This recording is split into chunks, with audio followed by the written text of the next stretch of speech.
Journée internationale de la femme, on va continuer à en parler. Cette fois-ci, on va en parler à travers l'écriture, à travers le regard d'une femme qui adore lire, c'est Koulsoum Le Hibou. On en parle dans Cosmo Réunionnais.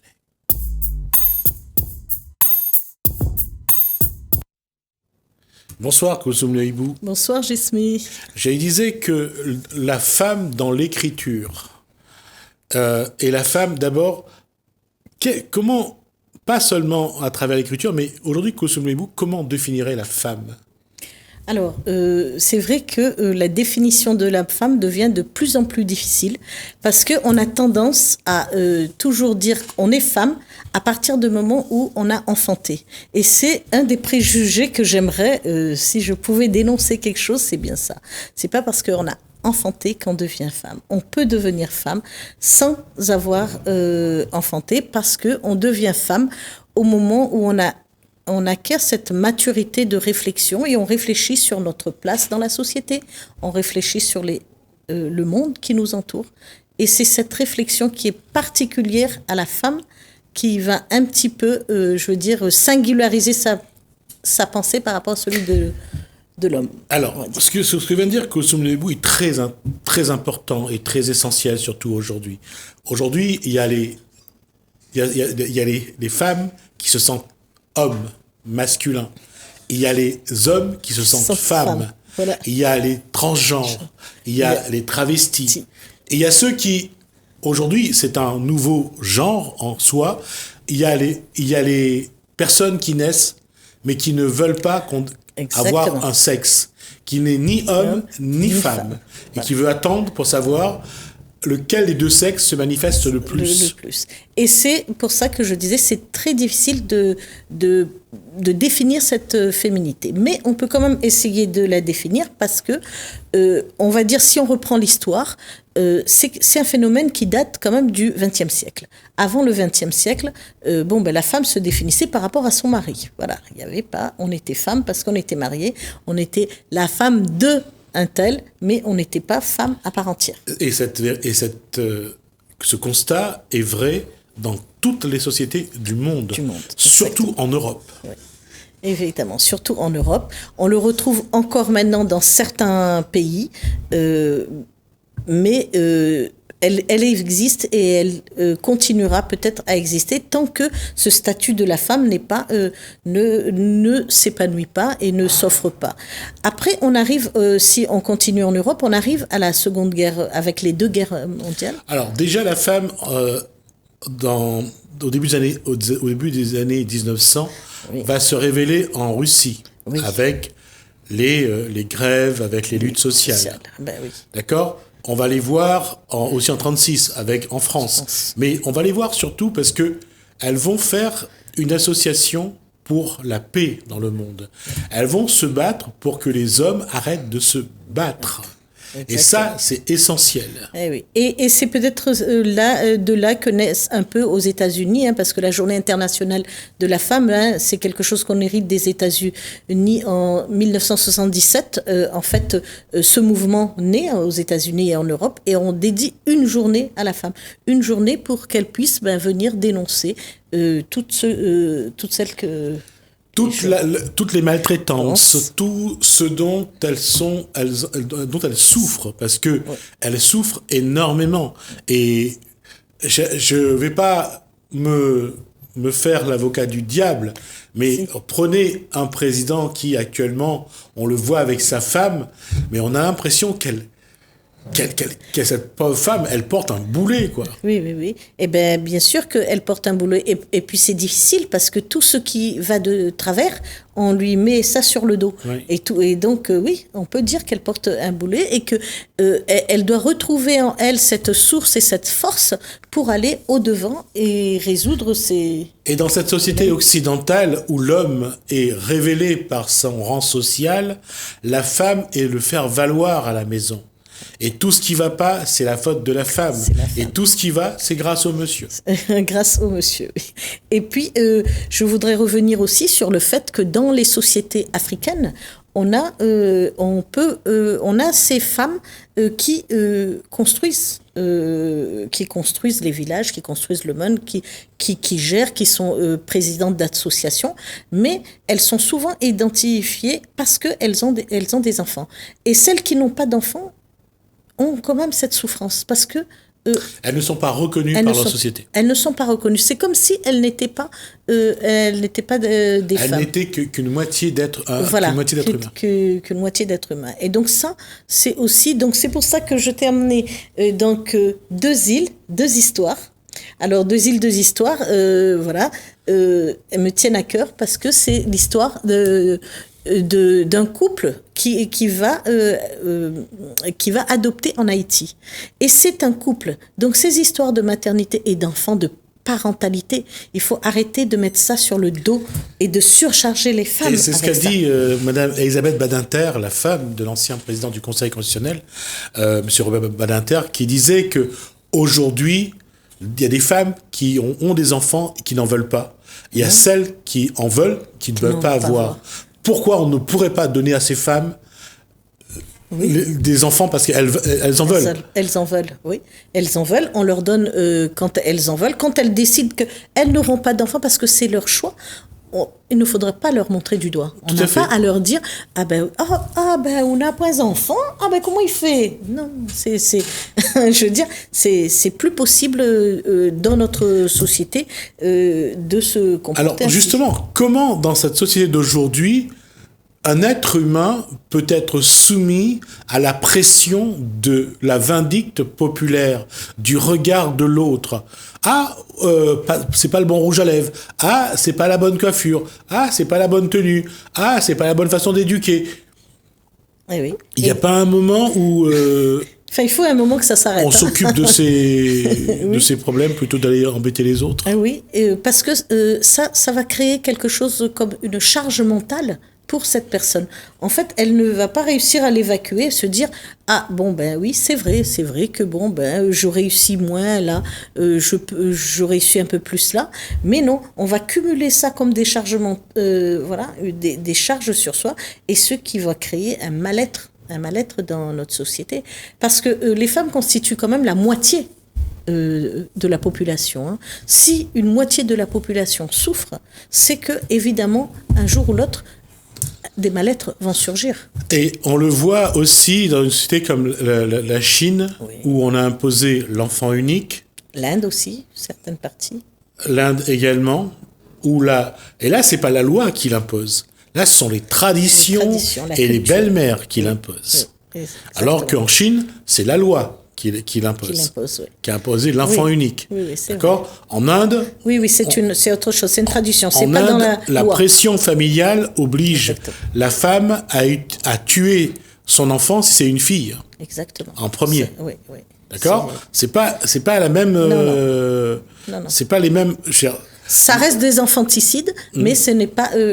on va dire que les conséquences sont les mêmes, mais les causes... voilà.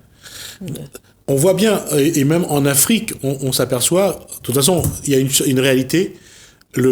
Aujourd'hui, quelle que soit la partie du monde, aujourd'hui, on fait de moins en moins d'enfants. Ouais, on fait de moins en moins d'enfants, oui.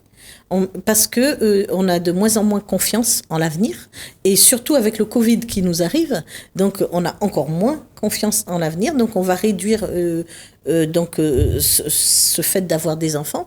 Et puis, autrement, ça coûte cher, un enfant. Un enfant, ça coûte cher. Il faut l'habiller, il faut le nourrir, même si on a de la chance de vivre à La Réunion et qu'on a des aides et tout ça, mais dans d'autres pays, ça coûte cher, un enfant.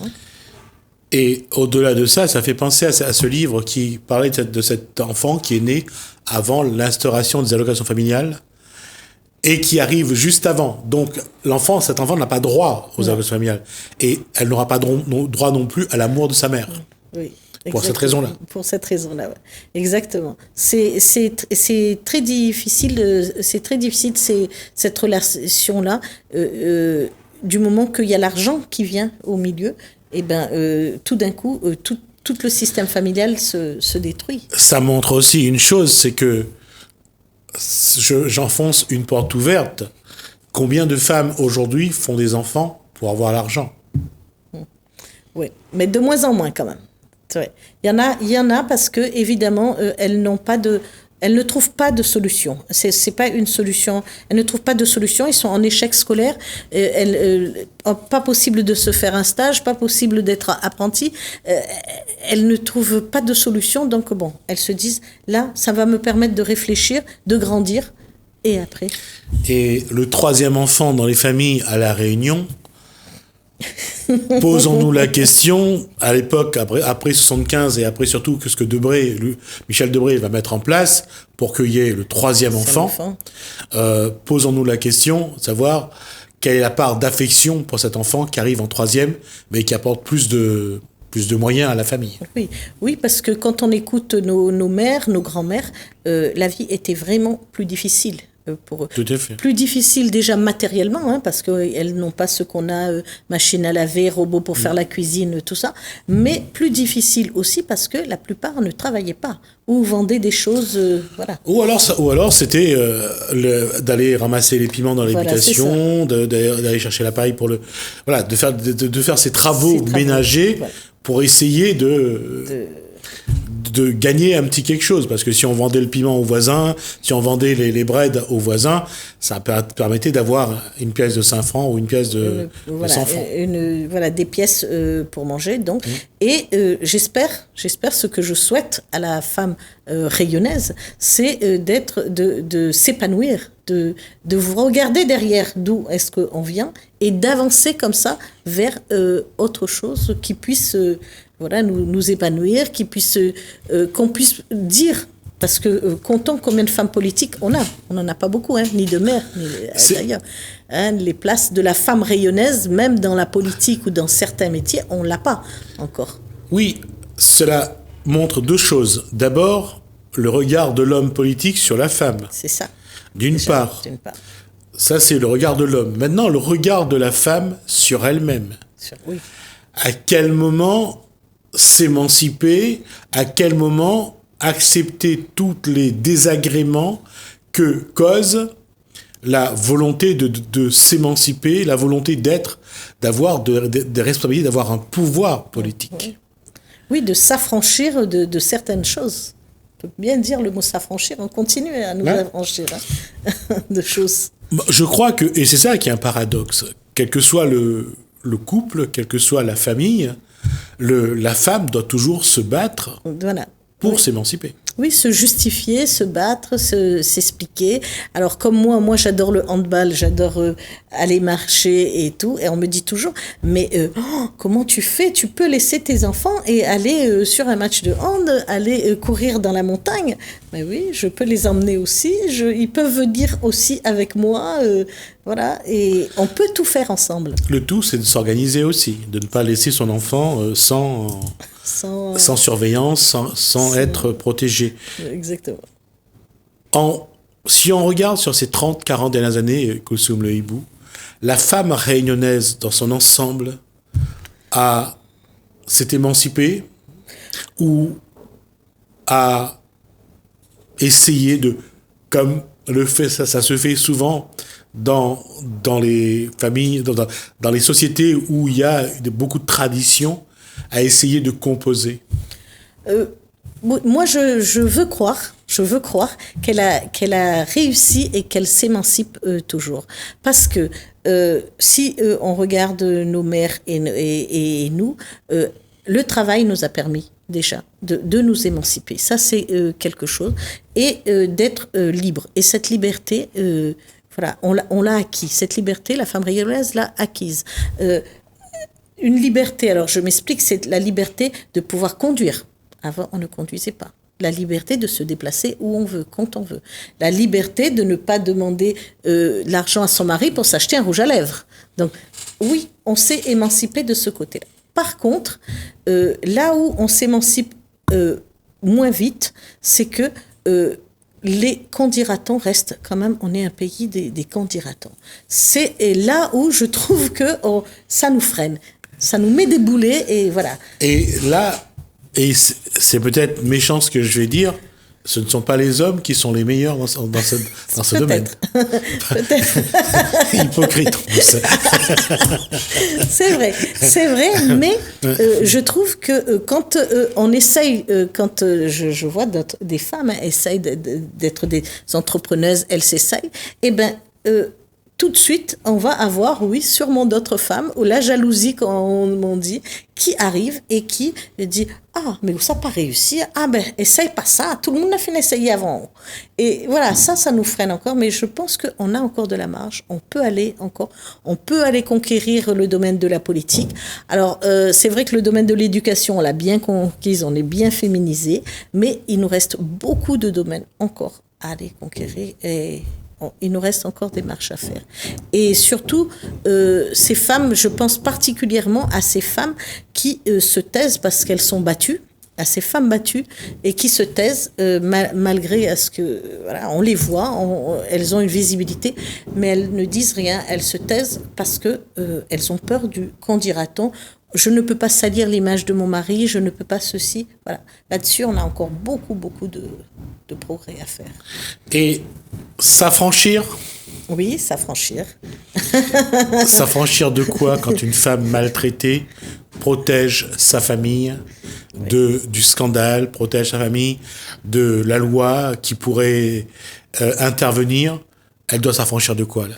Ah ben là, elle doit s'affranchir d'une forme de violence. C'est comme une allégorie, la violence. Hein. Ça s'insère à l'intérieur de nos familles sans qu'on vienne. Ça arrive petit à petit. Ça arrive pas que forcément par l'alcool. Hein. On dit oui que c'est que dans les familles qui sont alcoolisées, qui sont pauvres. Non, c'est pas vrai. Ça s'insère dans nos familles par beaucoup d'autres moyens. Donc, oui, il faut s'affranchir de cette violence et il faut se décider à se dire peut-être que je pars.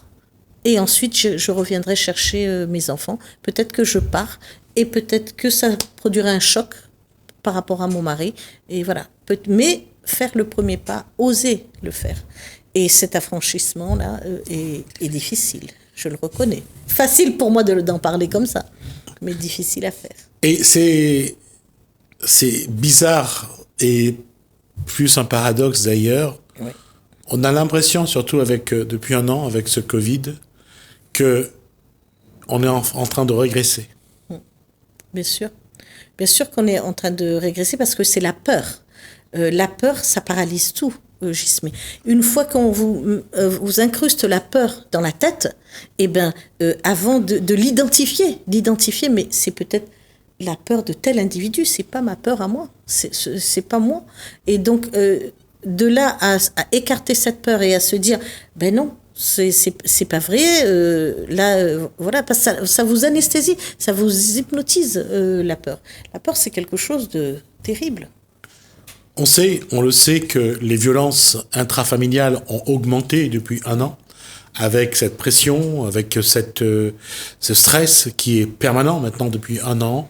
On sait que les comportements sont devenus violents, oui. Un peu plus violents. Voilà. Donc, comment inciter les victimes et surtout les femmes de se confier, de parler, même s'ils ne dénoncent pas, mais au moins pour s'alléger de cette souffrance?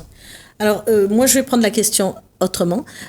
S'alléger de cette souffrance, il y a aussi la possibilité à ce que l'entourage le voit, l'entourage le sait, l'entourage se doute de quelque chose. Et moi, j'ai envie de dire aujourd'hui que l'entourage doit aussi faire ce premier pas. Parce que la personne, tant qu'elle n'a pas confiance en l'autre, elle ne parlera pas.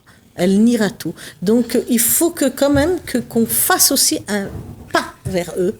Oui, mais il y a aussi un fait dans cette situation.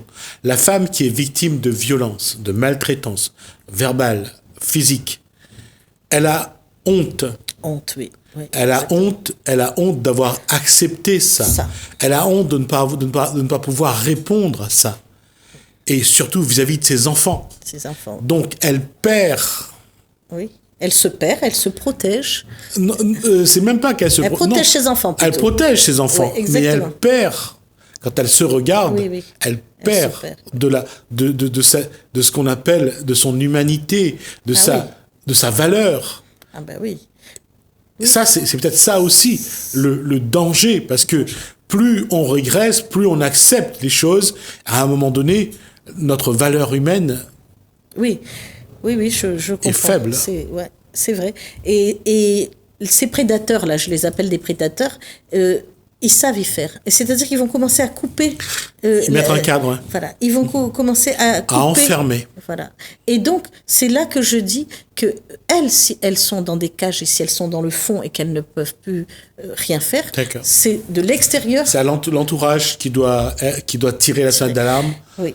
Et sur les réseaux, alors sur les réseaux, j'ai une amie Véronique, qui tout le temps, elle met chaque jour, chaque semaine, parce qu'elle me dit, moi je ne sais pas quoi faire, je vois tous ces chiffres qui arrivent, 3 femmes mortes aujourd'hui, on est telle date, il y a tant de femmes qui ont dit, et donc elle l'envoie sur les réseaux comme ça, et elle se dit peut-être qu'à un moment, il y a quelqu'un qui va réagir, qui va...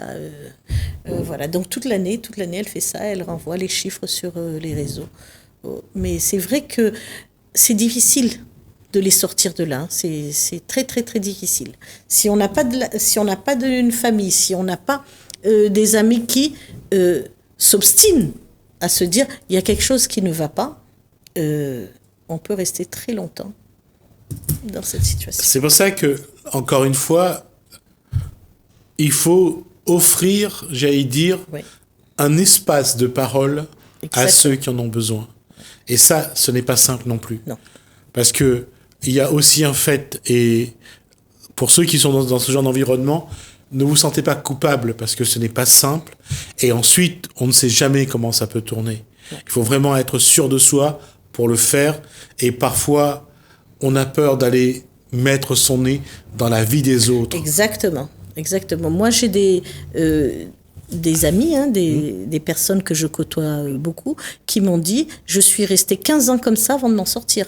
Je suis restée 10 ans comme ça avant de m'en sortir. » Il faut d'abord prendre conscience qu'on n'est pas dans une bonne situation. C'est ça. 10 ans, 15 ans, c'est beaucoup. D'autres qui disent « Oui, mais moi, je suis partie à la première baffe, à la première gifle, je suis partie. » Tout à fait. Ouais. Ça montre aussi que la posture de chaque individu est différente et que parfois, prendre la décision, c'est aussi une question des valeurs qu'on a et de la force qu'on a aussi.